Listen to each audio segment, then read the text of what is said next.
لیکن اگر کوئی یہ کہے آپ کے پاس آ کے میں ایک اچھا انسان بننا چاہتا ہوں، تو یہ ہم آخری بات کریں گے، لیکن what would you say to that person؟ کیونکہ نوبیلٹی کے ساتھ میں اس کو جوڑ رہی ہوں۔ جی دیکھیے آپ نے جو کہا ہے نا کہ کریکٹر کی ان ادر ورڈز آپ کہہ رہی ہیں کہ کریکٹر کی کیا ڈیفینیشن ہے، دیکھیے اس میں نا ایک بہت ہی نازک سی بات ہے جو ہمیں سمجھنی چاہیے کہ بیہیویئر اور کریکٹر ایک نہیں ہوتے۔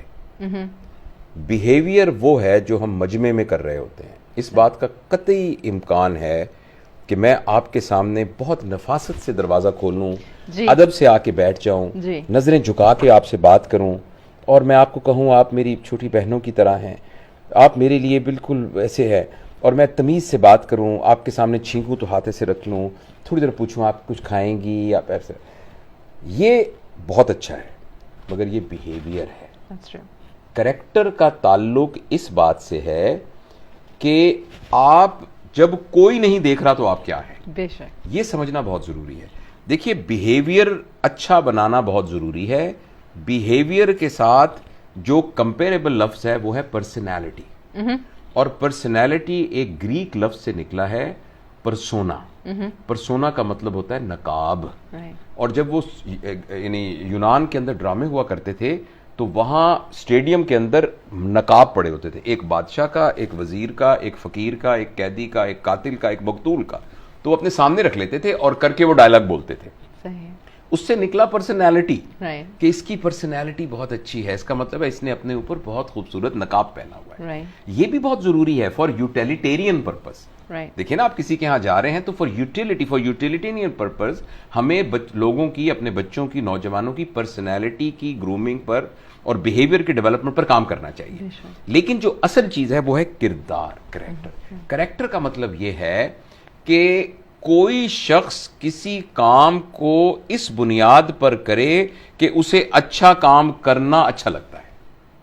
نیتوں کے پاک ہو جانے کا نام کریکٹر ہے، اور ایکسپریشن کے صاف ہو جانے کا نام بیہیویئر ہے۔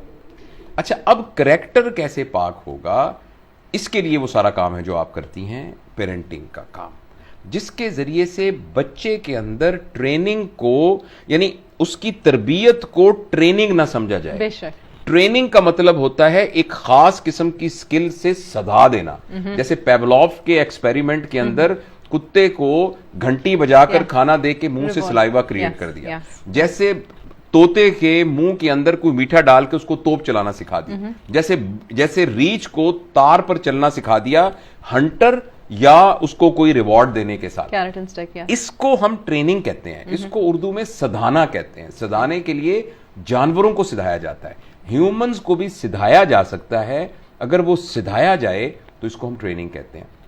لیکن ہمیں جس چیز کی ضرورت ہے وہ ٹریننگ سے زیادہ تربیت کی ضرورت ہے، اور جو تربیہ ہے اس کا مطلب یہ ہے کہ اچھائی میری رغبت بن جائے، میری نیتیں صاف ہو جائیں، میں اپنی چوائسز کے لیے نیٹ ہو جاؤں، میں اتنا اسٹرانگ ہوں کہ میں جانتا ہوں کہ اگر میری چوائس بری ہے تو میں اسے ڈائیورٹ کر لوں، چینج کر لوں۔ ایسا نہیں، میری چوائس بری ہے ہی نہیں، I can't do it۔ Character کے اگر نا میرا بیٹا کریکٹر فل ہے، اس کا مطلب یہ ہے کہ اگر کوئی یہ کہے گا کہ آپ کے بیٹے نے جھوٹ بولا تو آپ کہیں گے ایسا ہو ہی نہیں سکتا۔ وہ تو کافی پیرنٹس ویسے بھی کہتے ہیں، لیکن آئی انڈرسٹینڈ آپ کیا کہہ رہے ہیں۔ کریکٹر کا یہ مطلب ہے، تو لہٰذا ہماری تربیت جہاں کاسمیٹک پرسنالٹی کے لیے ہونی چاہیے، بیہیویئر کی ڈیولپمنٹ کے لیے ہونی چاہیے، بالکل اس سے بہت زیادہ اس کے کریکٹر کے لیے ہونی چاہیے، یعنی اس کے نیتوں کے پاک کرنے کے لیے کون سا انوائرمنٹ چاہیے۔ اس سلسلے میں آپ نے کہا یہ آخری سوال ہے، میں ایک بات اور عرض کرنا چاہتا ہوں کہ ہم سب ویسٹ سے سیکھے ہوئے ہیں، کیونکہ بہرحال ویسٹ نے سائیکالوجی میں، کوگنیٹو سائیکالوجی میں بہت کام کیا اور وہاں سے ہمیں بہت ساری چیزیں ملیں، اس لیے ہمارا دماغ سائنسی دماغ ہے اور ہم ہر چیز کو کاز اینڈ ایفیکٹ کے لحاظ سے دیکھتے ہیں۔ لیکن وہ تمام لوگ جو اپنے بچوں کی، نوجوانوں کی تربیت کرنا چاہتے ہیں، ان سے میں یہ عرض کروں گا کہ کچھ باتیں جن کو ہم سائنٹیفکلی نہیں سمجھا سکتے ان پر بھی غور کیجئے، اور ان میں ایک بہت بڑی جو فیکٹر ہے نا وہ دعا کی طاقت ہے۔ بے شک دعا کی طاقت کو انڈر ایسٹیمیٹ نہ کیجئے۔ کرتے ہیں لوگ، آپ اپنے بچوں کی تربیت کے لیے جو کریں، جو حالات بنا لیں، لیکن آخر کار آپ کو خدا کے حضور اس کو پیش کرنا ہے کہ یہ سب کچھ میں نے کر لیا مگر ایکچوئل جو حدیث شریف کا مفہوم ہے کہ انسانوں کے دل خدا کی 2 انگلیوں کے درمیان ہے, اس کا دل جہاں چاہے اس کو پھیر دے.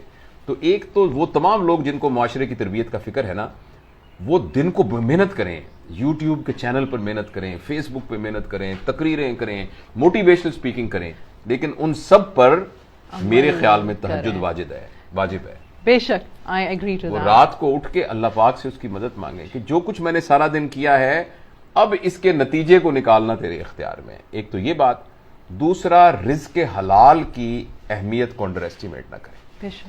آپ جو مرضی کرتے رہیں, جتنی مرضی اسٹریٹجیز اپنا لیں, جتنے مرضی ٹیکنیک, اگر آپ کے بچوں کے منہ میں حرام رزق جا رہا ہے اس کا آؤٹ کم کبھی بھی ٹھیک نہیں ہوگا.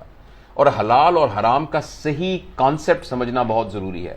حرام کا یہ مطلب نہیں ہے کہ شراب حرام ہے اور جوا حرام ہے اور خنزیر حرام ہے. حرام کا مطلب یہ بھی ہے کہ ہم جو کام کر رہے ہیں جس کا ہمیں معاوضہ مل رہا ہے ہم اس کا حق ادا کر بھی رہے ہیں کہ نہیں کر رہے.